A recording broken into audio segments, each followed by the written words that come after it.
It was a lot more reedy than I thought it would be. This pattern of events continued for weeks, if not months. Night after night, I would awaken to the sound of rustling sheets. Each time I would scream so as to not provide the abomination with time to prod and feel for me. With each cry, the bed would shake violently, stopping with the arrival of my mother, who would spend the rest of the night in the bottom bunk, seemingly unaware of the sinister force torturing her son nightly. Along the way, I managed to feign illness a few times and come up with less than truthful reasons for sleeping in my parents' bed. But more often than not, I would be alone for the first few hours of each night in that place. The room where the light from outside did not sit right. Alone with that thing.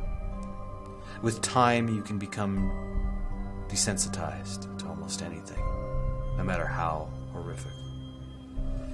I had come to really realize that, for whatever reason, this thing could not harm me when my mother was present. I am sure the same would have been said for my father, but as loving as he was, waking him from sleep was almost impossible. Waking me, on the other hand, was no trouble at all, thanks to the nightmares. Well, that's not the good at all. And I need to breathe. That was a lot of reading. Chapter 4. Anger Overlord. That's my angry overlord. Oh. Sorry about that. Too much pollen in the air. Sagebrush. Stuff like that. Painted glass depicts some religious man, I guess. Hey, meat hook! The hook hangs from all. These some meat hangs to dry from it. Yeah, perfectly normal.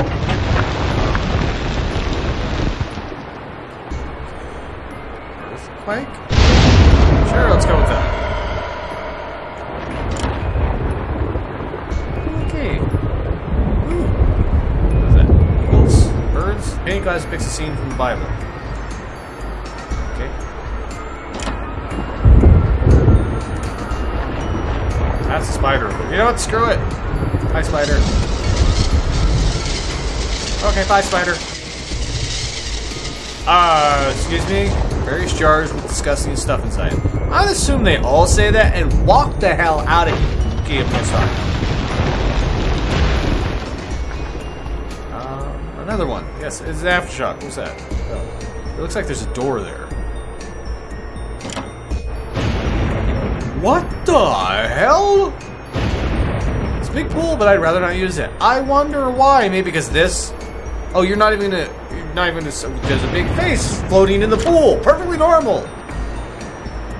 Hello, Mr. Bug. There's bugs. Bugs. Step on the bugs. I'm a little boy. I'm supposed to be doing it. Excuse me. Those are animals. Those are either very small dogs or very large cats. Oh, that's not.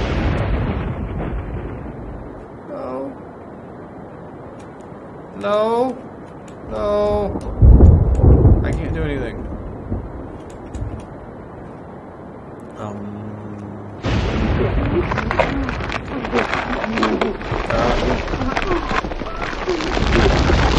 What the hell?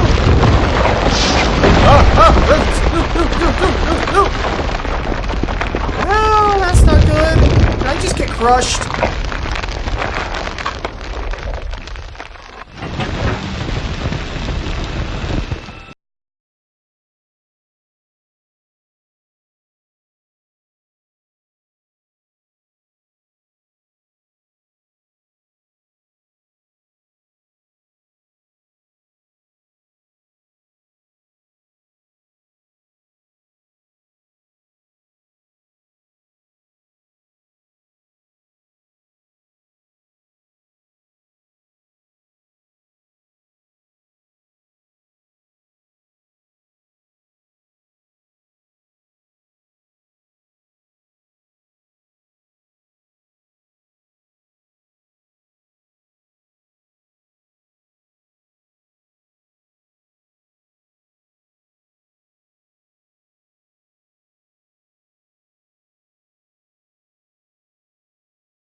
The baby's crying. Somebody go pay attention to the baby.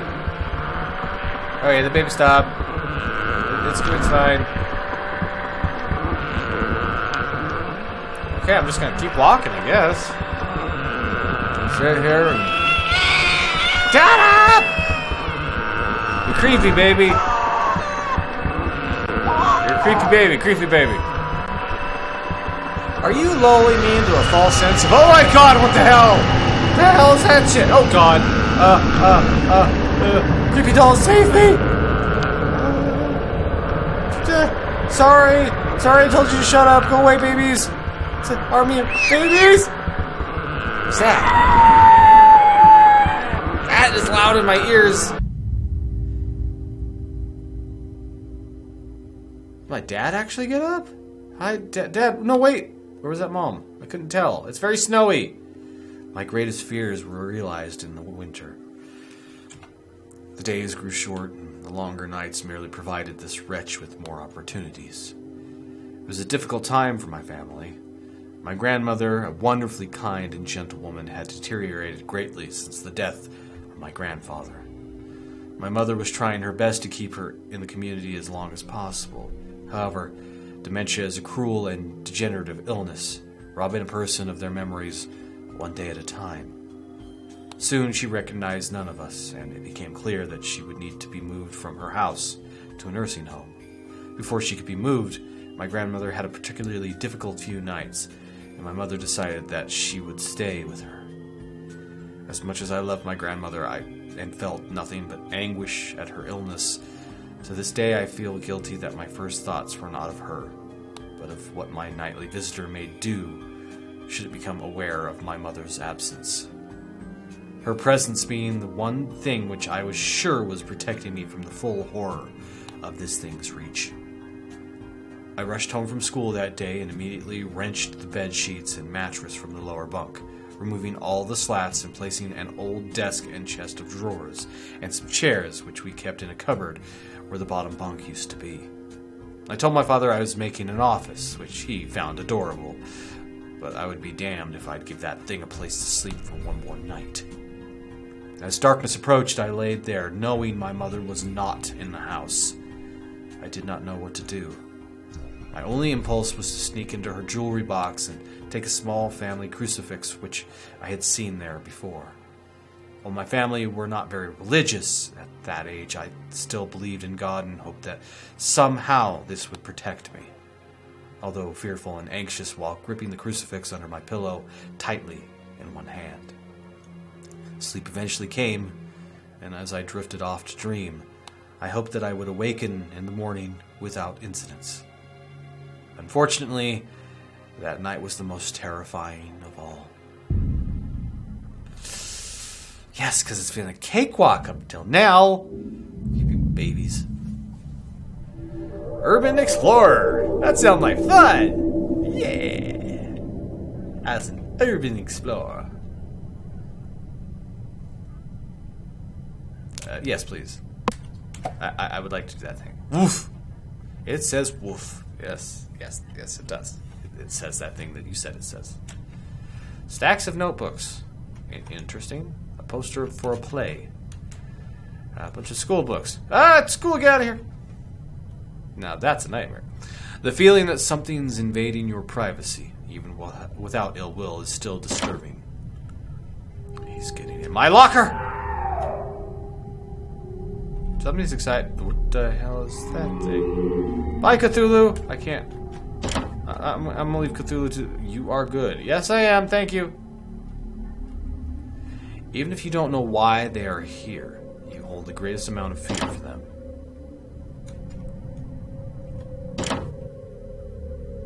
Yeah! It's a dinosaur. The sounds of screams are awful. They're even worse when they are your own. Damn, man. Okay, that's nice. There's a piece of paper here. It reads, knock, knock. Who's there? Hello? Bye. Can't come to the phone right now, even though you're knocking. I can't get out the door now. That's a pie! Well, hi. Oh, okay. I can't get out the door. I can't. What? The distance to walk is set, so I can't... Okay, I had to click on it. That was weird.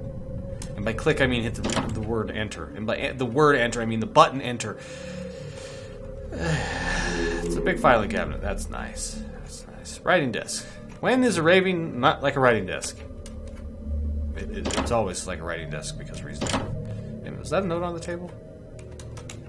A writing desk with some school material on it. It was not important. Hello? Are you hiding from the bullies? Okay. I'm gonna leave you to it. Lock! Hi. Alright. Nice. Let's go. What the hell? Okay, bye. Yeah, that's great. There are various school rules printed here. None of them are important because monsters! The lock on the door is broken. I don't think I'm getting in there. Well, that's good. That's great. That's wonderful. I can only go up so far. Thank you for blocking my path. I don't want to look at every single room. And also screw the theater. Why do these machines look like they have faces? A busted old machine of some sort. Good. That's good. I'm gonna climb down the dank, dark hole and underneath the school and... I'm exploring! Yeah, sure, let's go with that.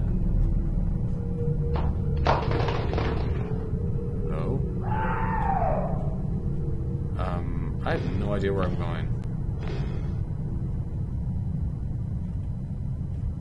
Okay, Mr. Cthulhu Face Man, did you come in here? Yes? Did you perhaps by chance come in here?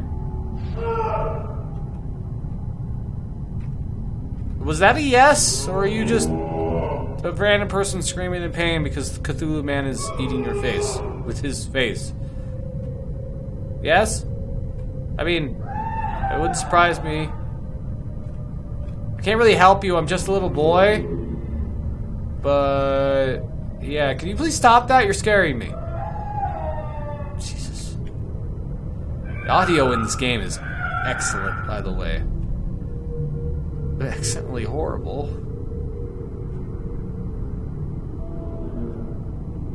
Hello? Hi. How are you doing? Why would I just lay down? I don't want to do this. They're very excited to see me. They just want to be friends? Can I not right now? I would like to not.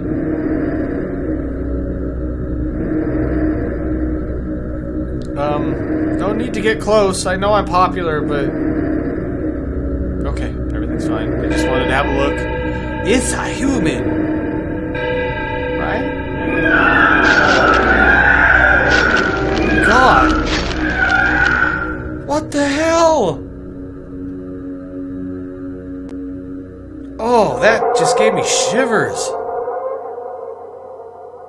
Whew. Hi, Dad. How you doing? You're awfully quiet nowadays. Is there something wrong, son? Nothing.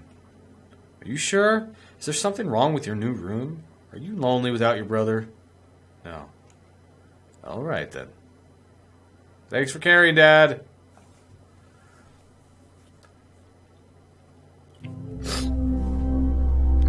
Wow.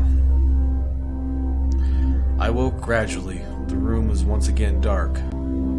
As my eyes adjusted, I could gradually make out the window and the door and the walls, some toys on a shelf. Even to this day, I shudder to think of it, for there were no noise, no rustling of sheets, no movement at all.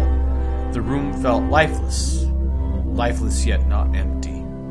The nightly visitor, that unwelcome, wheezing, hate-filled thing which had terrorized me, rather, I wish I was terrifying it, night after night, was not the bottom bunk. It was in my bed. I opened my mouth to scream, but nothing came out. Utter terror had shaken the very sound from my voice. I lay motionless. Damn it, I accidentally hit escape. Oh, man. I had not yet seen it. I could only feel it. It was obscured under my blanket. I could see its outline and I could feel its presence, but I dared not look. The weight of it pressed down on top of me, a sensation I will never forget.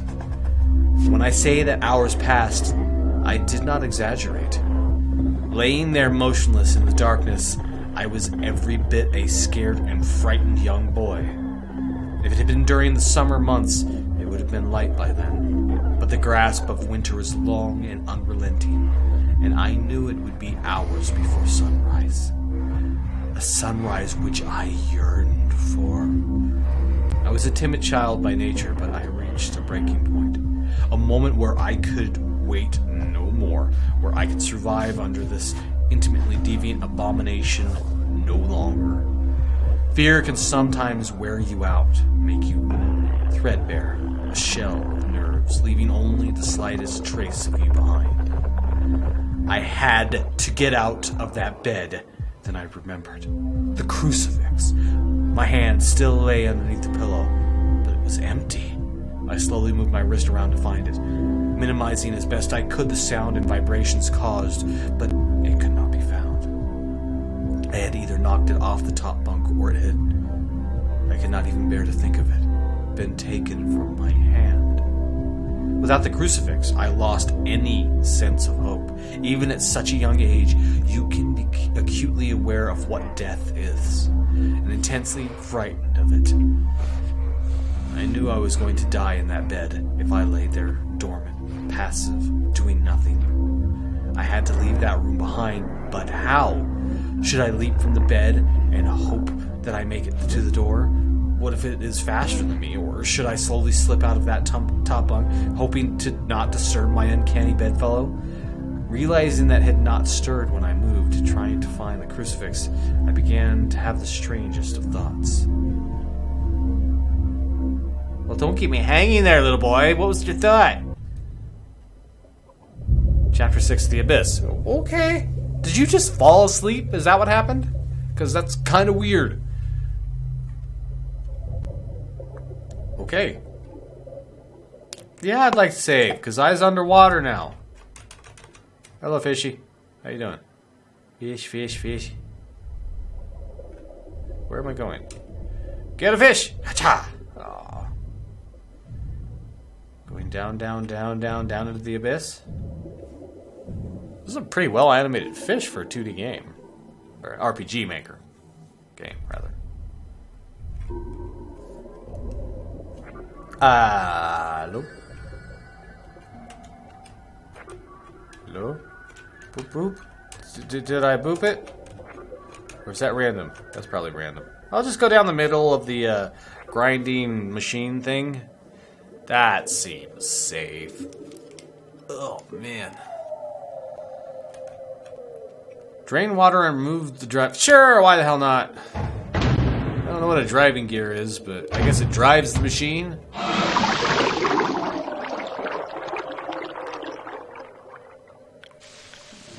Yay! Yeah. I'm in a underwater. Hi, Dad? The hell? Dad? Read logbook. Yes, please. Captain Theodore Fielding, September 2nd, 2007. One of my biggest fears in the deep water. No, one of my biggest fears is the deep water. Also, what's inside of it. Ironic when you consider the fact that I am now working on a mining station thousands of feet underwater in the Marina Trench. I think it's getting to that point, guys. I'm going to have to quit soon. I have always wondered why I was afraid, and reached a simple conclusion. The true fear presented here is actually going down beneath the surface into the depths. It's a combination of all of our most common fears. 1. A fear of the dark. When you're at the bottom of a body of water, you can't see anything. It's pitch black. Have you ever tried to swim as far down in a lake as you can? It gets really dark and cold really fast about 10 feet down. But even that's nothing compared to the deepest point on the entire crust of the Earth located at the bottom of the Pacific Ocean, the Marina Trench, which is 38,000 feet. If you put Mount Everest at the bottom of the trench, the top of the mountain would still be over a mile beneath the surface of the ocean. Everything below you is complete darkness, and this definitely plays into our collective fear of the dark. Wow, that is a lot of words. 2, fear of suffocating. Have you ever gotten to the point where you swam down too far in the swimming pool and you seriously consider the fact that you might not make it back to the top before you ran out of breath? If you've ever been roughhousing as a kid with blankets and pillows and you accidentally got pinned down inside of a sleeping bag or something, and you get to that point where laughter temporarily turns to screaming, you know what a scary concept not being able to breathe is. Even if you have scuba gear with you down here in the deep, dark abyss. Wow, it is getting to that point. Deep, dark abyss, there's a chance a valve could pop out, or you could run out of oxygen. You can't see, and you can't really take a deep breath. Could it get worse? Yes. Fear of the unknown. There are over 1 million species of creature in the ocean, and scientists estimate there are an additional 9 million species yet to be discovered. That means we only even know what 11% of the creatures in the ocean are. Most of the beings in the ocean are things mankind has never even seen or heard of. Who knows what could be down there? Thinking about a time when you were walking in a dimly lit basement trying to find something. All of a sudden, something brushes up against the back of your neck. They become airborne, similar to a frightened cat, and instantly turn around and shine their flashlight to see what it was. It's never anything actually scary. But in deep water, it's always something scary. It's dark. You can barely breathe, and something just touched you, and you have no idea where they just went. But there is more to fear, I'm afraid. 4. Fear of flying insects. Imagine that you're walking along, all of the beetles and scorpions crawling along the ground, the huge black hairy spiders that are hidden from view in the cracks, and the slimy worms and snakes that are burrowed beneath the ground. Simultaneously started flying anywhere they wanted. That is a long sentence. That is what the bottom of the sea without water would be like. For the strange creatures underwater, there is no up or down. Even the manliest men, even though they appear to be calm, quickly tense up and become filled with a secret fear that the bug might land on their eyeball or fly into their mouth. And that's why men try so hard to kill them. Unfortunately, in deep water, you can't see any of the undiscovered freakishly flying creatures that brush past your body as you grasp at your suffocating throat. 5. Fear of being caught. Imagine that you are running from a bear. You'll be eaten if you are caught. It doesn't help that the bears can run faster sideways than the fastest man can run forward. When you're at the bottom of the sea, everything that is around you was built to move in water. If something truly frightening like a shark or a giant squid caught sight of you, you could turn the other way and flail about all you want, but the monster will catch up with you in a split second. You can't get away from anything. Even if you had the wherewithal to see and breathe, you couldn't run from the danger. It would simply find you and devour you. There are lots of places that I wouldn't want to be, such as trapped in a burning house or alone in the vacuum of space. But in the burning house, at least I can see, and in space, at least there aren't any creatures that could get me. There are no other places in the universe that combine as many common fears as 7 miles below the surface of the Pacific Ocean. It is because of the combination of all of these fears that I am so horrified by deep water. Okay, finally done. Okay. I can't go any further. Okay, fair enough. Person that ran away, where... Oh, hello. Mr. Lanternfish. How you doing down there? Some very sharp teeth you have there. Wait. What? I didn't want to jump into the Sarlacc pit. I'm not Boba Fett. Damn it. No, come on. Slowly falling. Hi! Don't get up! Just wave goodbye! Dick. I still can't move. Oh, shoot.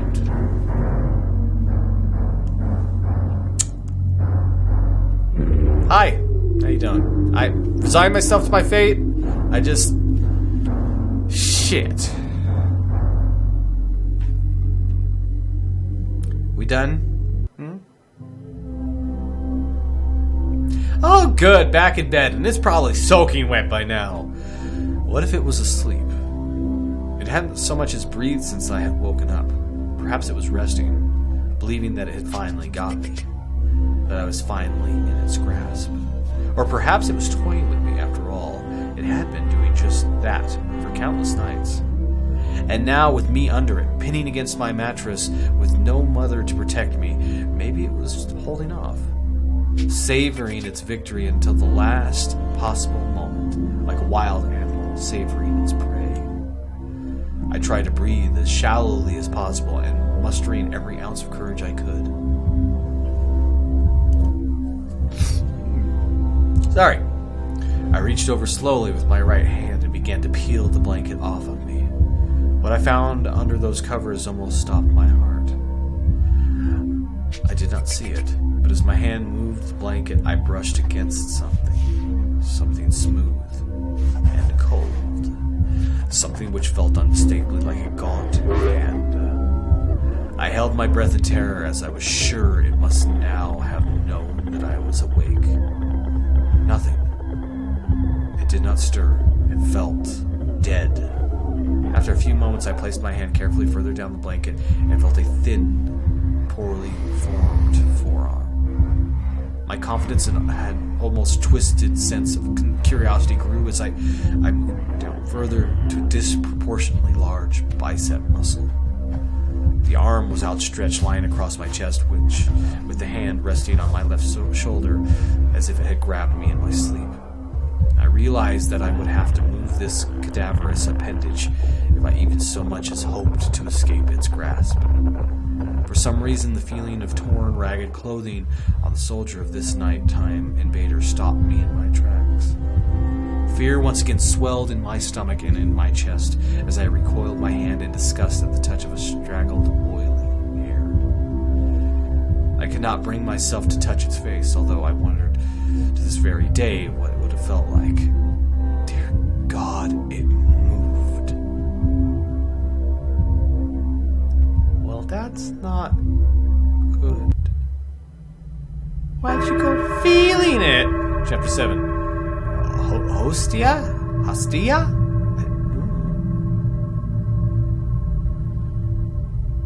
I seem very small. I'm very tired. Oh, I apologize. I have not gotten much sleep this week at all, let alone this weekend. But anyways, I'm going to leave that here. We're going to catch up again with this game probably next week. I have no idea how long it is. If I'm cutting it short, I have to apologize. I'll just make a short episode and then make an extra... I got the burps all of a sudden. I'll make an extra episode of something else on that weekend. But, yeah, that's what I'm going to do because, as you can tell, I'm starting to fumble over words and I'm very tired. You can probably see the bags underneath my eyes. I'm going to go take a nap, even though I just woke up. Yeah. But anyways, this has been Boy Lag, signing off. I'm small and inside. I don't know if this is anatomically correct. I don't care. I'm just going to start stabbing things. Nope, not there. Nope, not there. Oh, there we go. Hello?